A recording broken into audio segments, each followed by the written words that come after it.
Welcome back to the bettors. On Tuesday morning, 13th of April. We have two huge slates to break down. Again, we will start with the NBA slate. As always, thanks for joining me. You know where to find me if you have any comment or feedback. If you want to tell my plays, you can go to patreon.com/thebarrelzone. So we have a pretty decent NBA slate today. Only 6 games, but I think this is a more exciting slate than usual. First game, Atlanta Hawks at the Toronto Raptors. Atlanta getting 3.5 points. This is a real weird one. The poor Hawks are super banged up. Collins and Gallinari are both out. Hunter, Reddish, Snell, and Dunn also out. And Trae Young is questionable. Yeah, it's really difficult to pull a trigger with the Hawks with this many injuries, but they would be my lean for sure here. Raptors will be without Fred VanVleet. They lost 7 of their last 10 games. They are holding the 8th worst record right now.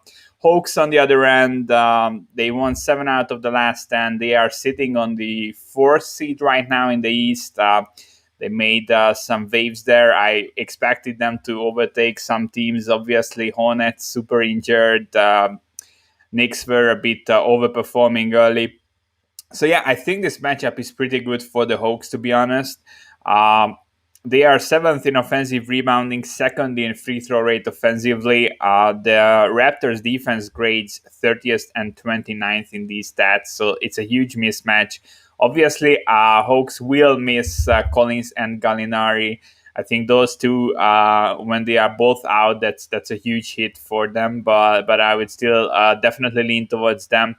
Raptors allowing the 8th highest field goal percentage in the paint and the 7th highest field goal percentage from 3-point range. That's basically what the Hawks do. Raptors also have a game tomorrow against the Spurs, which is probably a game that they could win more easily. If Trae is in, I would make this around Raptors -1. If he's out, around Raptors -4. So this current line, what we see is certainly expecting Young to sit out. I'm not sure if they risk him getting injured against this bad Raptors team. So yeah, I think he will sit. But if he's in, and we are getting a fair line, as I said, a +1 with the Hawks, like slide plus money line. I would be interested in the Hawks. Obviously, if Young is sitting, I'm not buying them. Their depth is really getting tested here, but I think they are the way better team, to be honest, and they should get the W if Young is available. So yeah, follow the injury news. If he is announced in the early update, which I kind of doubt, then you can maybe jump on a Hawks +3.5. This looks awfully good to me with Young in. LA Clippers at the Indiana Pacers. Clippers laying just 1.5 points. Another game where I have a lean. I'm leaning towards the Clippers here. When these two teams are fully healthy, I would make the Clippers 5.5 to 6 points favorites. They have multiple injuries. Obviously, Beverly and Ibaka are both out, but I think these guys haven't played in a while, especially Ibaka. Beverly came back, but obviously that didn't work out for the Clippers very well. Kawhi is out for the Clippers, and basically it's him against Turner on the Pacers side, and basically this line is telling us that Kawhi is worth like 4 more points than Miles Turner, which I don't think is true. I think the difference is not even 3 points between these two.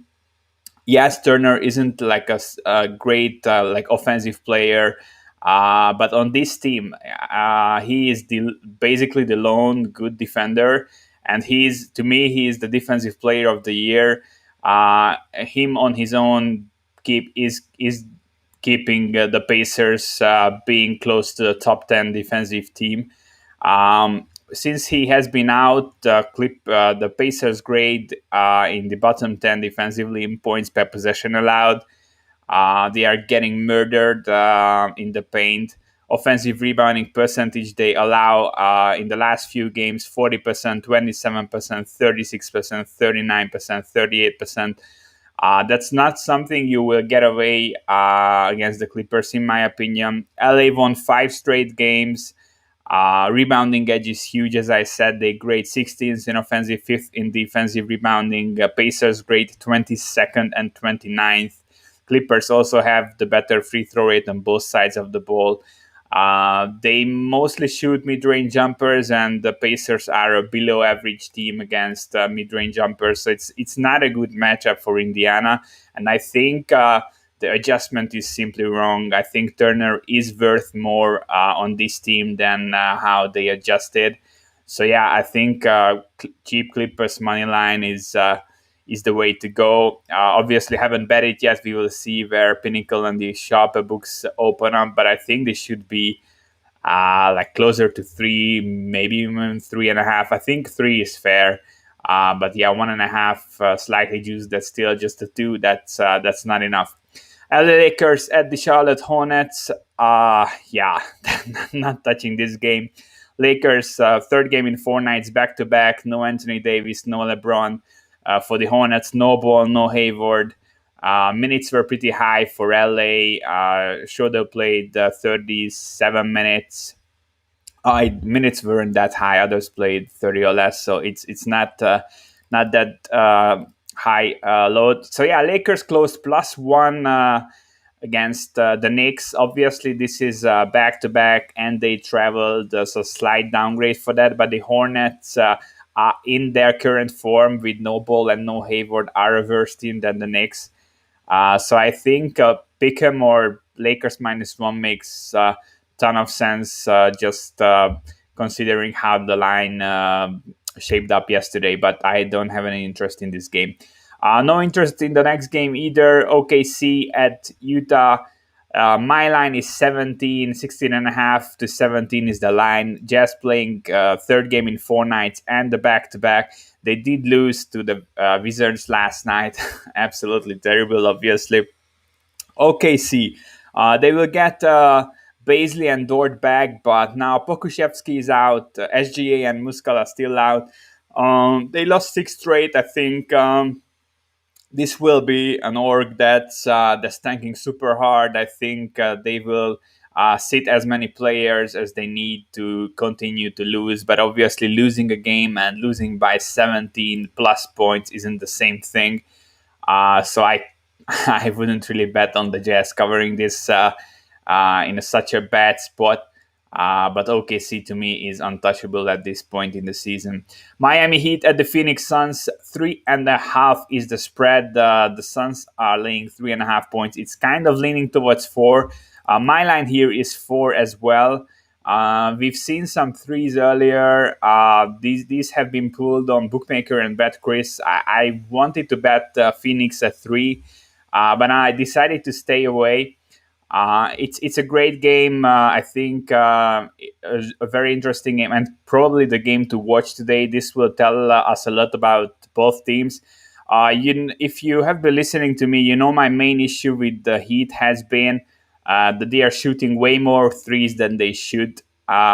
They are putting up the 6th most threes in the league, but they are just 27th in field goal percentage from 3-point range, and everyone waited for that to even out, and they started to hit their shots, but they aren't hitting their shots. And I think there was need for some adjustment. And in the last 2 games, they only shot like 30% from 3-point range. I mean, 30% of all their shots came from 3-point range, and they started attacking the paint more, which is good because they are the best, the most efficient offense in the paint in the entire league. And that's what I wanted to see, really. And that's why I'm staying away here. So yeah, we've seen this in two games in a row. It may be noise, but if they really do this on purpose, and they will continue to do that, I think the Heat can kind of climb back. And the Suns are a below average defense in the paint. They are overall an elite defense, but it's the paint where you can hurt them, and the Heat can really hurt them there. So yeah, this is why I'm staying away. I would need probably like a -3 plus 100 on the Suns to get involved. It's a 13-4 for them back to back, but all the games were at home. Minutes were 30 to 35 minutes last night, so it's not too high load. Overall, Phoenix way better team. They will have the better rebounding. Um, Overall, I think the Phoenix offense against the Miami defense is quite balanced, but the Heat offense versus this Phoenix defense is a huge mismatch. Um, Miami's offense is really bottom five at this point, but mainly because of their shooting inefficiencies, which could be fixed, and we will see if they continue to work on it and attack the paint. I don't trust Aiton. He's the weakest link on this team.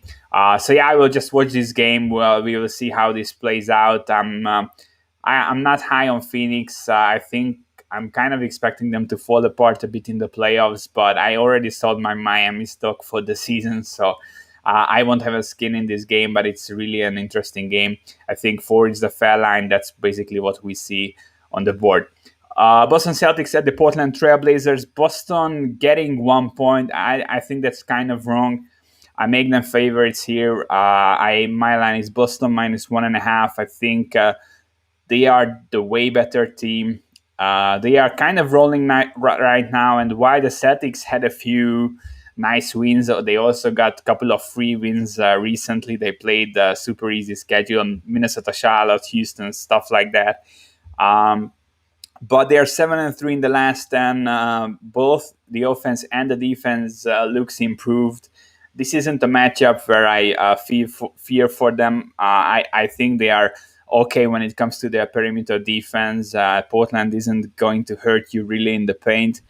The Blazers, I mean, defensively, it's a tragedy. Second worst team in points per possession allowed. Yeah, it's getting better a bit, but not by much. To me, the important stat here is that Boston is third in offensive rebounding, and the Blazers are 21st in defensive rebounding. This has been a stat that was really coming through the season. If the Celtics can consistently out-rebound you on the offensive boards, they will beat you. While the Celtics' three-point defense isn't amazing, it's still okay. I think it's going to be enough. And as I said, the Portland defense is just terrible.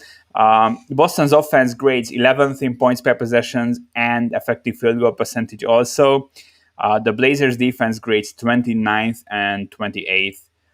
And Celtics are putting up basically either mid-range shots or threes. Portland's defense grades 24th and 23rd in field goal percentage allowed. So yeah, it's not a good matchup. Blazers aren't a good team. I'm continuing to fade them. So, summing it up, I think it's a nice little slate, to be honest. I will be following this Hawks line. If Young is in, I will probably jump on the Hawks even if they are shorthanded. LA Clippers, I think they should be like 3-point favorites at least, even with Kawhi out. Miami Heat, Phoenix Suns, interesting game, but not going to have a bet here. And I'm leaning Celtics, as I said. I don't think they should be underdogs here. All right, let's switch to the good old baseball. We will skip a couple of games here as we have 2 double headers, and the matchup, the Boston Minnesota game was postponed yesterday. It might not play today, likely not playing today. So we are not going to talk about that, and we are skipping the Baltimore and the Mets games as those will be double headers as well. So these aren't the 2 pitching matchups what you see that are going to be played. We don't know yet who's starting, and yeah, it's a bit difficult. But we are talking about Oakland at Arizona. Jesus Lizardo at Zach Gallen. Gallen coming back from an injury. This will be his first start. He has a hairline fracture, I think, in his throwing arm. This happened like a month ago. He was expected to miss more time, but he only missed 2 turns. This should be his third start. He's coming back right now. He pitched 67 pitches in a simulated game on Wednesday. I'm thinking he will go 70 plus easily, maybe 80, 85. I don't think he will hit 90, but I would probably bet something around 75 to 80 pitches here. He's a top 15 arm, amazing stats from last season. 3.8 Sierra, 28% K rate, 12% swinging strike rate, low hard contact, 3.7 FIP or better against both sides. I really like him. He's very strong against righties. This is a righty heavy lineup. I think this is potentially a great matchup, although I'm not going to bet him in his first game back. Obviously, we don't have a line yet. On the other end, Jesus Lizard, he's a guy I'm really high on. He's obviously still a young arm. He has ways to go, but I think he was kind of okay in his first 2 starts. Many people are kind of downgrading the guy, but he's a youngster, and his first 2 starts came against Houston and the Dodgers. I mean, what can you do? And he has a 4.4 FIP against these 2 teams. He had 14 strikeouts in 10 innings with just 13 hits and 5 walks. Yeah, it wasn't amazing, but I mean, against these teams, I don't think you can ask for more. He survived. Fastball command still not amazing, but I think it's getting better. Velocity is great. He should use his secondary pitches a bit more. But I think he's super talented, and the command will come. Also, I mean, this is a huge downgrade for him in offense faced. So Arizona is 25th in expected WOBA right now. Marta's still out. I think Gallen will have a great game. I'm really interested in this game, to be honest. We will see how Arizona will be priced, with Gallen likely not going very deep in the game. I mean, we might find some value on Oakland if they price Gallen like as a full Gallen, because he should be just like priced as a 75% Gallen probably. So yeah, it's an interesting game. My line here would be something close to a pick 'em. Obviously, it's hugely dependent on how deep Gallen will go in this game, but I'm lacking both arms, so maybe an under. We will see.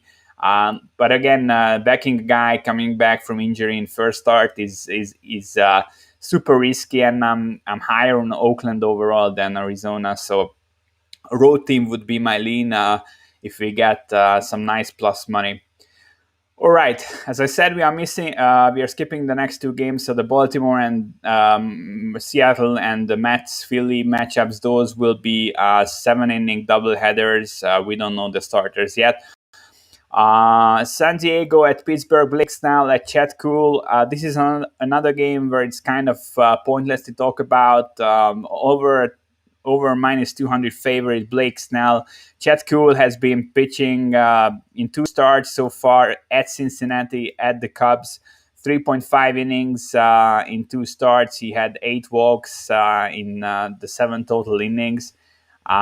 He's terrible. Snell had 8 strikeouts in both of his starts against the Giants and Arizona. I think this is another easy matchup for him. Top pitcher guy. There is no reason to fade him.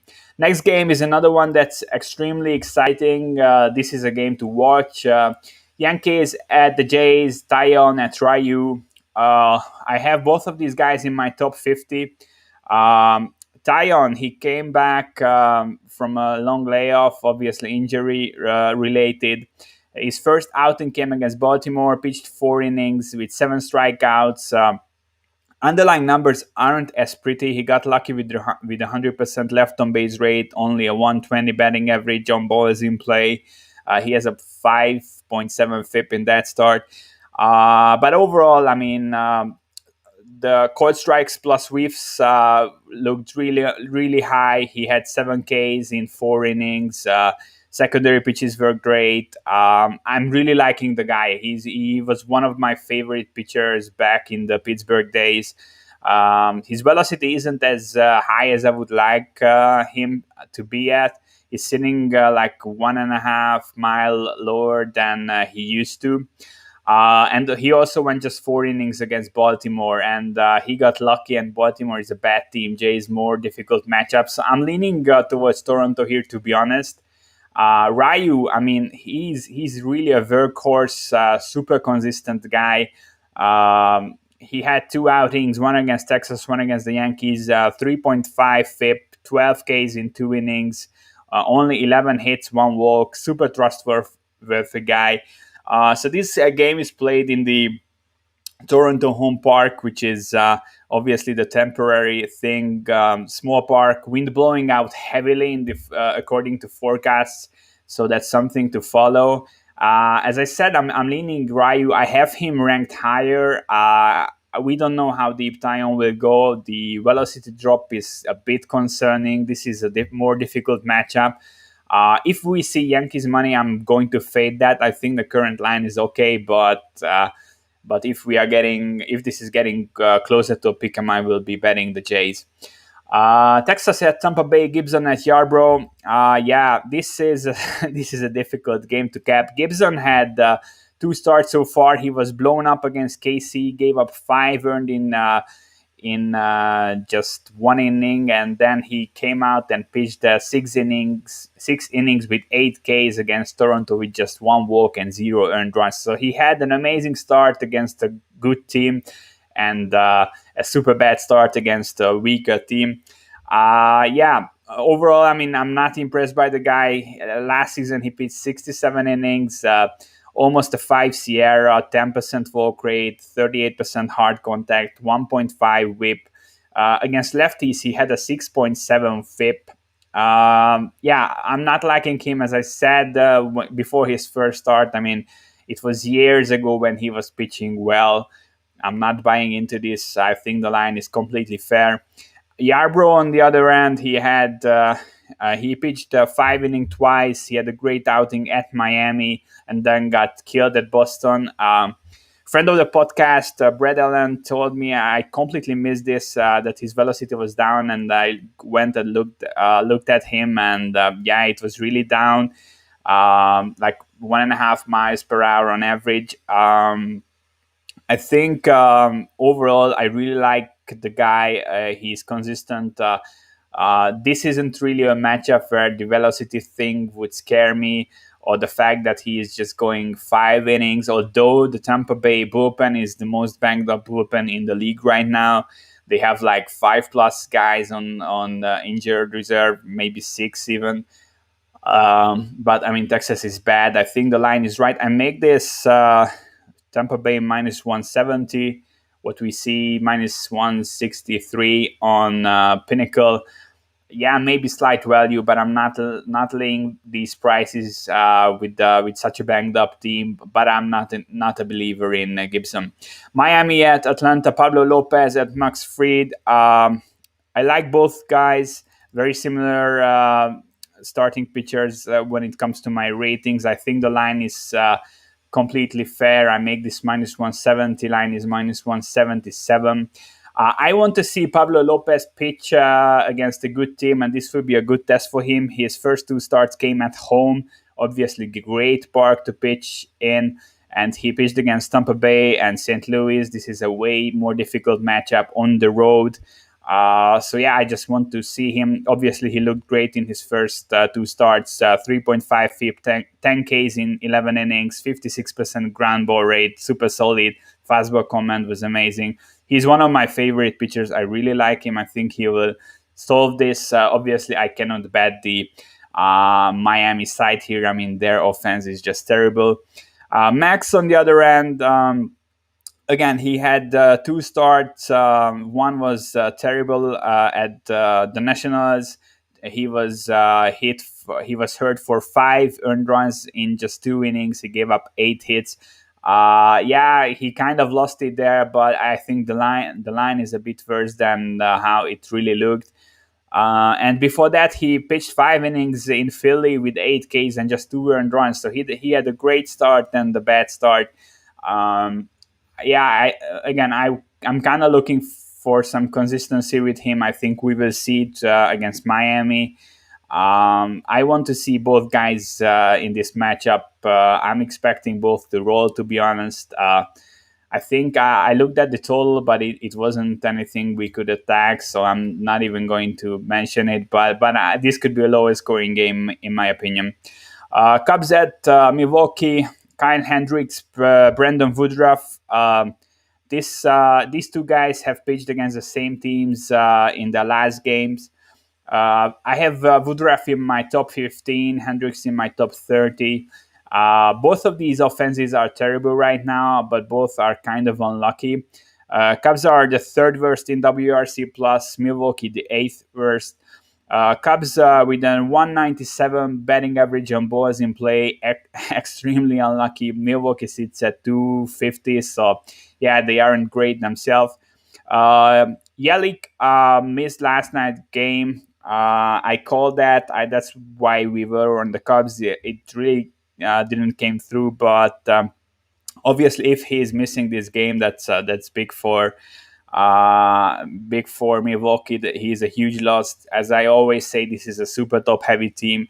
They have 2, 3 elite guys in the lineup and in the bullpen and among their starters. And if one of these bats is missing, then that's not great news. Both Woodruff and Hendricks were really good in the last starts. Neither of them gave up a run. Everything looked fine with both guys. My line here is Milwaukee minus 133. We get a minus 139. I think that's completely fine. I'm not going to get involved here. But we will have some action in the next two games. Washington at St. Louis, Strasburg at Flaherty. Strasburg, he had one start. Obviously, he missed most of last season. His velocity this year wasn't as high as his velo was back in 2019. He was like sitting around like 2 miles per hour lower. He had one start against Atlanta, went 6 innings with 8 Ks, 85 pitches. Everything looked kind of okay besides the velocity. I'm not extremely high on the Cardinals offense, but I didn't really. I mean, I wouldn't really gamble with Strasburg here. Let's see if he can continually deliver the same results with diminished velocity before we are backing him. Jack Flaherty, on the other end, he pitched against Miami. Sorry, in his last outing. He was completely fine. Obviously, Miami isn't a difficult matchup, but he went over 100 pitches. Everything was looking okay, but he was blown up in his first start at Cincinnati. Although I have to tell you, Cincinnati is the hottest offense right now in the league. They are leading in all metrics, all team offensive metrics. So yeah, I'm leaning towards the Cardinals here overall. Strasburg's velocity is a question mark, but he only made one start. I'm always leaning towards the pitcher who made more starts. I grade the Cardinals team overall like similarly to Washington, but I think so far what we've seen offensively, they are the better team. I think they do have the better bullpen. Cardinals are 12th in xBOBA and 18th in WRC plus. Washington grading 18th and 20th. Why I'm lacking the matchup is basically Jack's biggest issue last season were the walks. He had 9.4% walk rate. Everything else across the board was elite. 29% K rate, 14% swinging strike rate, only 68% contact rate. Amazing stats against righties, 87 mile per hour average exit velocity, good launch angles. So yeah, I'm lacking Flaherty a lot. But the walks were the issue. But Nationals don't really walk. This season they have like a 6% walk rate. Last season they were in the like 8% ish, but they were like in the lower half of the league. So yeah, if you are not going to walk, I think that's an issue. That's how you can hurt Flaherty, by being patient. And also, the Nationals are super overperforming so far. They have a .343 betting average on balls in play so far. That's, I think, the highest right now in the league. Obviously, they played a lower number of games than anyone else, but they are getting lucky, and the power isn't there behind the hits. So yeah, I'm kind of fading the start for the Nationals. I think sorry, the underlying metrics aren't as good as what we see so far from them. And yeah, I want to see Strasbourg, as I said, with this diminished velocity doing it again. And I'm gladly backing the home team here, which I think currently is the better team with the better pitcher and the better bullpen, and it's basically a pick 'em. LA Angels at KC, Bundy at Duffy. This is another game where I think the favorite is a bit underpriced. Bundy, I mean, so far it's really amazing what we see from him. Obviously, it's always risky when a guy is like pumping out 50% plus fastballs, but we've seen that with Bundy almost through the entire career. His secondary pitches are okay. I think what we've seen so far is really nice, but yeah, I think this matchup is nice for him. His velocity was up 93 3 mile per hour average on his fastball. He hit 95 miles per hour in his last start. His fastest pitch the last season was around 94. He went over 100 pitches against Houston, 6 innings. He had 10 Ks and 15 whiffs. His first two starts came against Houston and the White Sox, and he had 16 Ks in 12 innings with only 5 earned runs. I mean, he got a bit lucky, 91% left on base rate, stuff like that. But I mean, the stuff is lively. Velocity is great, and this isn't an amazing team. I'm kind of high on KC, but not this high. I think Bundy will roll. Also, Royals last season have been had the highest one of the highest K rates against right-handed pitchers. They are sitting at 27% K rate so far this season. I think Bundy will get away with just spamming the fastball and getting the strikeouts, to be honest. Danny Duffy on the other side, he had one start, I think, so far. Yeah, he went 6 innings, 5 Ks, no earned against Cleveland. Duffy is a lefty, and Cleveland is a lefty-heavy lineup. They also aren't really good against lefties. But I'm not high on Duffy. I mean, I don't really rate him anywhere. He has an okay fastball, but nothing else. Last season, he pitched 56 innings, had a 4.7 FIP, 9% walk rate, 45% fly ball rate. Righties had a 5+ FIP against him. And as I said, Cleveland is super lefty heavy, but the Angels are a righty heavy lineup. They are great against right-handed pitchers. I really like the offense so far in the early going. They grade 8th in xWOBA and 8th in WRC Plus. He grades around 15th in both stats. So yeah, I think the matchup is great for Bundy. I'm high on him. Angels looking really good in the early going. Duffy might have trouble against this right-handed lineup. Cleveland at the White Sox, Bieber at Giolito. Basically, the best pitching matchup. The day game is a pick'em. I think it should be a pick'em. White Sox are the better team. Bieber is probably the better pitcher, and he has been obviously more consistent so far. Giolito had 2 starts. In the last one against Seattle, he only went 5 innings, gave up 3 earned, obviously had 10 Ks. He always has 10 Ks, but the velocity was down a bit from the first start. This won't be a way more difficult matchup, but it could be a slightly more difficult matchup. Cleveland is offensively a bit hot in the early going. I'm not grading them very high, but they are now 3rd in xWOBA and 9th in WRC Plus. So yeah, I think still I would lean towards the White Sox here. They are the better overall team, and I think these pitchers are very close. But I'm not fading Bieber unless like some crazy line move happens and somehow White Sox turn flip into home dogs. But yeah, it's a great game to watch, not a great game to bet. I'm expecting regression from the Cleveland offense, to be honest. Detroit at Houston, Matt Boyd at Jake Odorizzi. Houston minus 180 favorite with Odorizzi making his first start. I'm not laying these prices with pitchers making their first starts. He only played Odorizzi only pitched 13 innings last year. Started the season in AAA. They ramped up his pitch count. He pitched simulated games. I think he will be okay. Maybe going like 80 plus pitches. Detroit isn't a scary lineup. I'm overall relatively high on Odorizzi. I think he will be fine here. Matthew Boyd, on the other end, he had two great starts, but I'm still not buying him. This is a guy that burned me a ton last season. In 60 innings, he had 6.41 FIP against righties, only a 13% K minus walk rate against the side.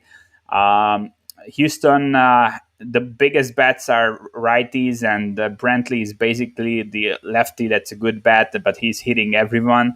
I'm not taking the risk with Boyd here. I'm leaning towards Houston, but my line is very close to the market line. Cincinnati at San Francisco, Castillo at Gaussman. Castillo, yeah, his first start came against Pittsburgh. Sorry, he had two starts. The second start came against Pittsburgh. He looked amazing, but it's Pittsburgh. You cannot really take away too much from that. In his first start against St. Louis, he was hit hard. He gave up 8 hits, 8 earned in 3 innings.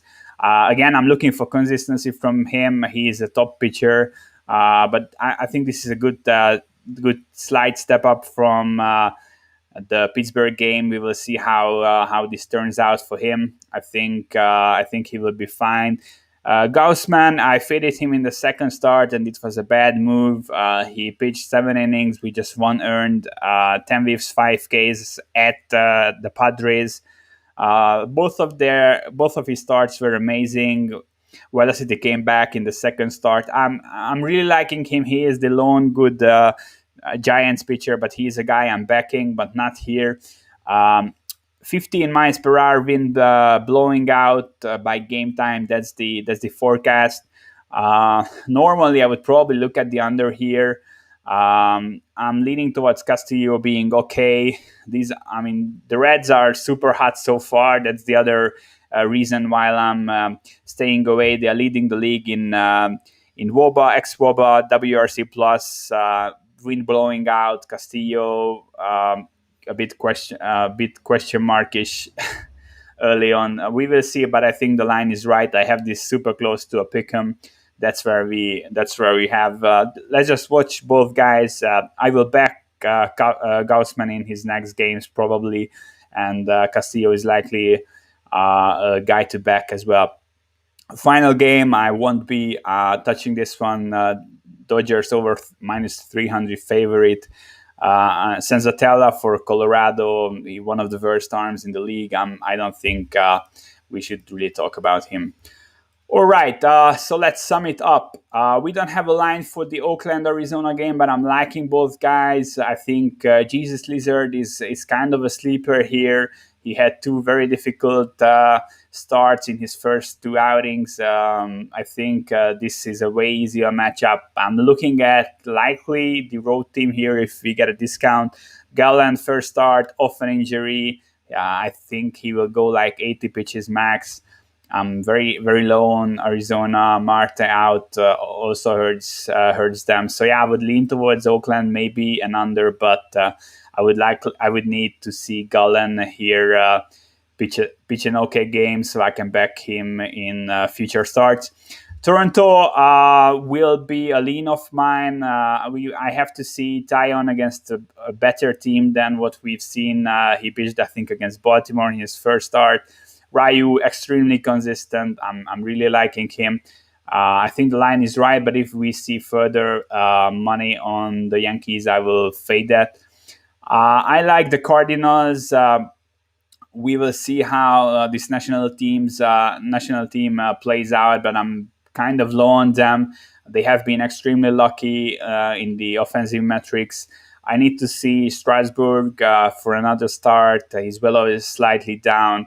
I think Jack is the better pitcher. Cardinals have the better bullpen, and it's basically a pick 'em. I also like the LA Angels with Bundy. Duffy, a lefty, facing a right-handed squad. He had a way easier first matchup. He doesn't really have the pitch arsenal, in my opinion, to come out of this in a good shape. Bundy should likely roll against the high strikeout Casey team. Yeah, that's it. That's it for today. If you want to tell my plays, you can go to patreon.com/the Barrel Zone. I will be back tomorrow at the same time. Thanks for tuning in. 40 minutes again. Wow, gotta speed this thing up a bit. So yeah, thanks for tuning in. Same time tomorrow. Peace.